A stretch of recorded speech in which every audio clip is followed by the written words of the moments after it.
Meus irmãos, Pastor Moabel. Hoje vou fazer um vídeo baseado em Hebreus capítulo 2, versículo 3. Antes, porém, quero agradecer aqueles irmãos que estão participando do curso. Por bondade de Deus, irmãos se inscreveram. E agora o nosso curso pode ser encontrado em todas as partes do mundo. O plano de Deus para o homem. Vou ler na palavra do Senhor, Hebreus capítulo 2, versículo 3, que diz: Como escaparemos nós se não atentarmos para a tão grande salvação, a qual, começando a ser anunciada pelo Senhor, foi-nos depois confirmada pelos que a ouviram. A salvação. A ciência diz que o último sentimento que abandona o homem, o último instinto, é o instinto de salvar-se. É o momento que o homem entra para a área do suicídio, que já é considerado um estado de loucura. Estamos vivendo em dias que existe uma grande procura de preencher um vazio dentro do ser humano. Uns buscam o dinheiro e com o dinheiro eles têm uma grande decepção, porque quem ama o dinheiro nunca se fartará dele. Você já imaginou a pessoa querer dormir, depois de dormir 3 dias ainda quer dormir mais? Que coisa horrível! Ou a pessoa que é viciado em comida, depois de comer 3, 4 vezes, ainda continua comendo. Então, os limites se perdem. E pessoas se dedicam muitas vezes a muitas carreiras para abafar um grito que tem dentro do seu coração, um vazio que só pode ser preenchido por Deus. Hoje, vivemos dias de grandes dificuldades, mas a palavra do Senhor contém a resposta para todos os problemas da vida. Eu quero falar sobre o caso do rei Saul, que foi escolhido por Deus para ser rei de Israel. Uma coisa interessante: o pai de Saul enviou Saul a buscar umas jumentas perdidas.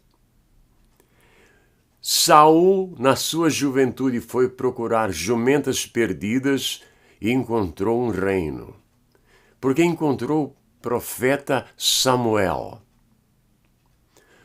Os sucessos e derrotas desta vida dependem muito de quem você encontra pelos caminhos desta vida.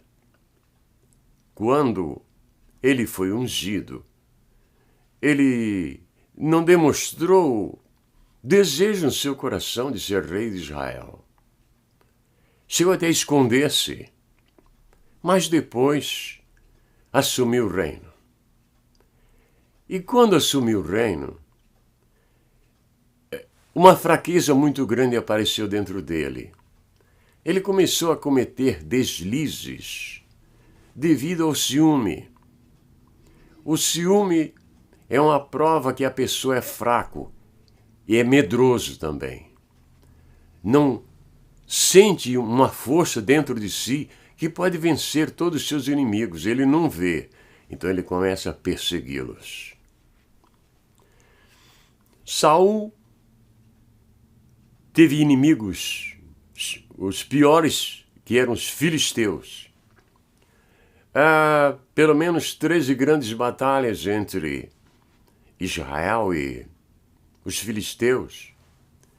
E nesta última batalha, quando Saul já tinha tentado, ameaçado matar seu filho pela amizade que tinha com Davi, buscava a morte de Davi dia e noite.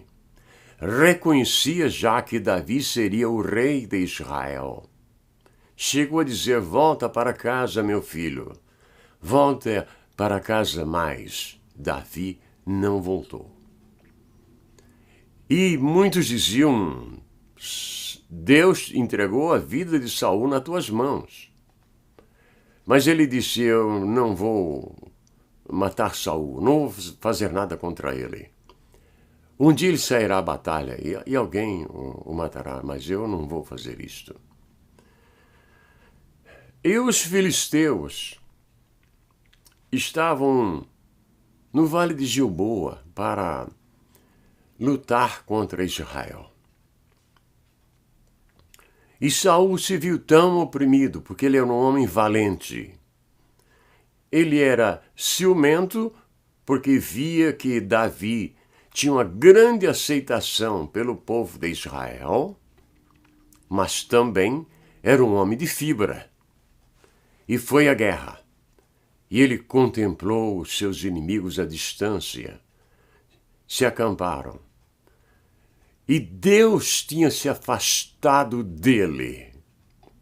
A pior coisa que pode acontecer com um homem é Deus afastar-se dele. Não há lugar para ele se esconder.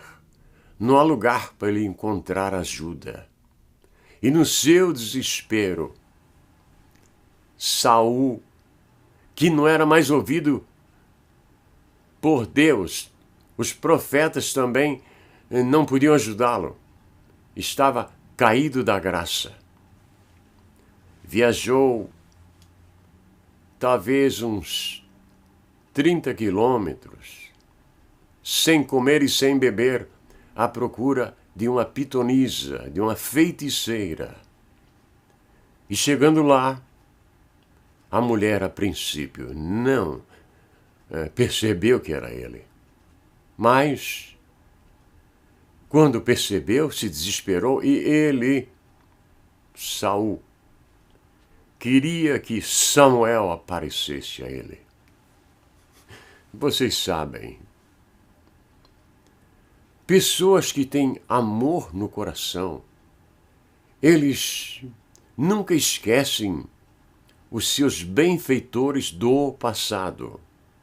Eu tive pastores que já entraram na eternidade, que eu gostaria de encontrá-los, se pudesse, ainda nesta vida.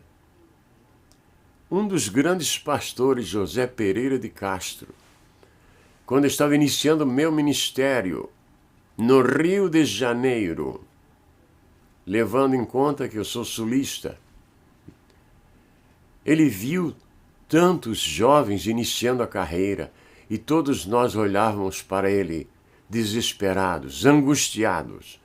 E ele disse: meus filhos, Deus cuidará de vocês. Nunca me esqueci desta palavra. E até o dia de hoje, eu sempre afirmo que Deus cuidará de mim, porque um profeta de Deus, um pregador de Deus assim falou. E Deus tem cuidado de mim.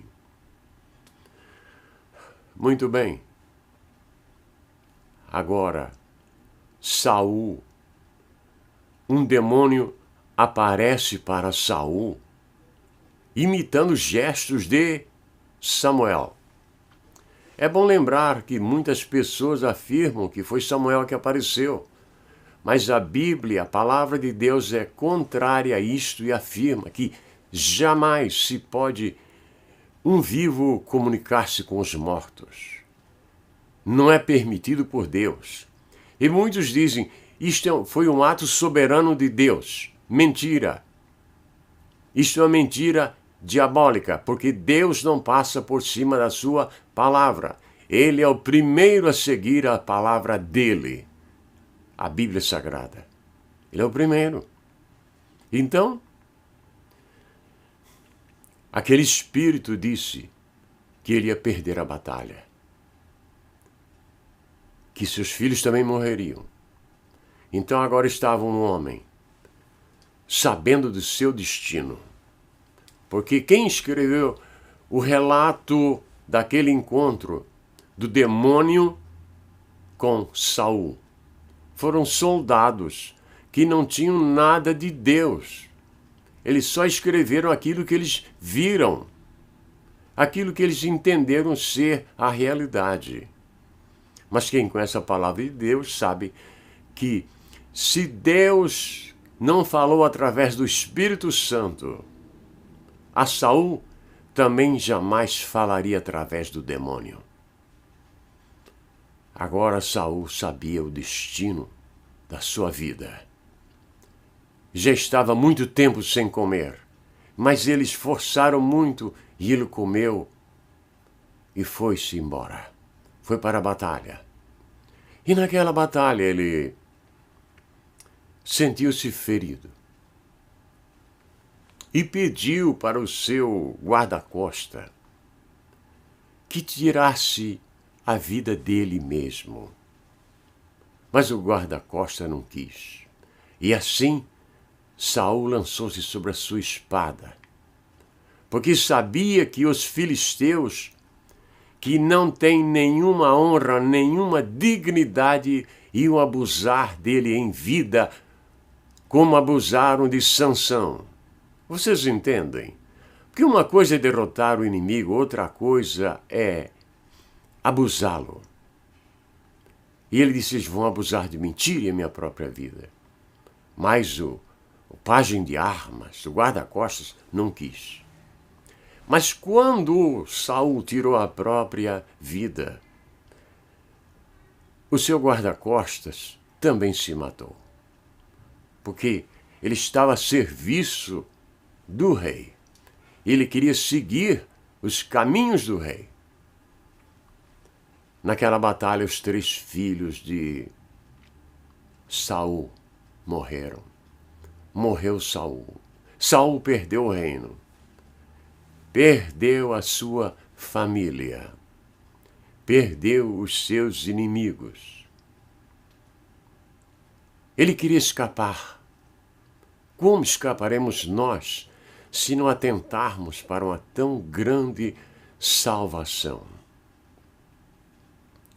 Quando os filisteus chegaram até o corpo de Saul, cortaram a sua cabeça e levaram para sua terra, para mostrar ao povo que Saul estava derrotado. Isso é um costume antigo. Quando o Lampião, aquele cangaceiro do Nordeste, foi morto, eles cortaram também a cabeça dele e a cabeça de muitos outros e postaram em público. É assim o ser humano, né? Não tem misericórdia nem de um corpo caído, nem de um homem vencido. E aí nós encontramos um episódio que, para mim, eu considero de uma das mulheres mais importantes deste mundo, Rispa, a concubina de Saul. Cuidou do corpo dele dia e noite. De dia que as aves de rapina não comessem o seu corpo, e de noite que as hienas não devorassem a sua carne. Rispa. Saul não podia fazer mais nada por ela, não podia ajudá-la, mas ela cuidou do corpo de Saul mesmo depois de morto. Como escaparemos nós se não atentarmos para tão grande salvação? Hoje a salvação é oferecida ao perdido pecador. Hoje a salvação é anunciada, mas muitos rejeitam para irem para os bailes desta vida, para as diversões, para as praias deste mar, para as loucuras desta vida, para as drogas que matam, para a fama que mais tarde lhes traz grandes amarguras. Como escaparemos nós se não atentarmos para uma tão grande salvação? Deus sempre quis e quer salvar todos os homens, não somente alguns. Disse Deus, olhai para mim, vós todos os termos da terra e sereis salvos. Crê no Senhor Jesus Cristo e serás salvo tu e tua casa. E diz também, quando eu disser ao ímpio, falando com o pregador, quando eu disser ao ímpio, certamente morrerás.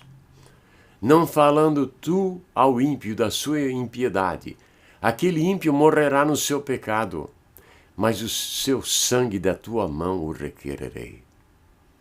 Como escaparemos nós, se não atentarmos para tão grande salvação? Breve entraremos na eternidade, que ninguém vive para sempre. É bom lembrar que desta vida não se pode levar uma caneta para fazer uma anotação na eternidade. Não se poderá levar um óculos para ler. Não se leva nada desta vida. Entraremos na presença do Senhor para o acerto final de contas, sem nada nos bolsos. Vocês sabiam que no passado, quando morria um homem, eles faziam um terno para ele. Ele não era enterrado com um terno usado. Não era um terno novo. Mas um detalhe importante. O terno era muito bonito, muito alinhado, feito com todo carinho, mas não tinha bolsos. Por quê? Porque desta vida nada se leva. Você que está iniciando a sua carreira, não ouça estes que falam sobre o dinheiro. Não. Eles pertencem à mensagem do diabo. Porque Jesus Cristo, na caminhada desta vida, ele procurou o homem. Ele nunca deu dinheiro para o homem. Deu? Nunca deu. Pediu? Também não pediu. Mas ele buscou o homem. Como escaparemos nós? Esta pergunta, talvez nem Deus possa responder. Você entende? Eu não estou dizendo que Deus não pode responder. Estou dizendo que talvez nem Deus possa responder. Como escaparemos nós se não atentarmos para uma tão grande salvação? Recentemente, um pregador americano, desses que vivem buscando coisas desta vida, pastor de uma grande igreja, ele disse que se saísse desta terra, depois de ele ir ao Oriente Médio e participar de encontros espirituais com muçulmanos, ele disse que sentiu uma comunhão espiritual muito grande. E disse ele que não se admiraria se saísse desta terra e voltasse 100 anos mais tarde, e seus netos fossem todos muçulmanos, ele não ficaria admirado. Ele não falava isso porque ele amava os muçulmanos, nem a sua doutrina, é porque os muçulmanos têm o petróleo, o dinheiro. Mas ele teve seu fim merecido. A sua grande igreja, que era uma das mais lindas do mundo, ele teve que vendê-la para o catolicismo romano. Como escaparemos nós? Para onde iremos se tu tens a palavra da vida eterna? Para onde? Não há lugar. Os braços de Jesus estão estendidos, do mesmo modo que esteve estendido na cruz até o dia de hoje, esperando o perdido pecador. Que Deus te ajude e me ajude a prosseguir no caminho desta vida, até o último respiro nosso sobre a terra. Um dia você pecará pela última vez. Um dia você mentirá pela última vez e não saberá. Portanto, como escaparemos nós se não atentarmos para tão grande salvação? Jesus Cristo é oferecido ao perdido pecador. Ele, antes de morrer, disse: vinde a mim todos vós que estáis cansados e oprimidos, e eu vos aliviarei. A este convite eu aceitei. Estou vivendo o crepúsculo da vida. enquanto demônios de toda parte me atacam. Furiosamente, eu continuo alegremente servindo ao Senhor, porque o meu destino já está determinado. Eu creio no Senhor Jesus Cristo, que é o Salvador de todo homem. Portanto, onde quer que você esteja, que Deus te abençoe neste mundo maravilhoso de nosso Deus. A quem dedico este vídeo? Dedico a todos aqueles que estão iniciando a carreira e não querem se embaraçar com os negócios desta vida, e sim com os negócios do reino dos céus. Bendito seja o nome do Senhor. Amém e amém.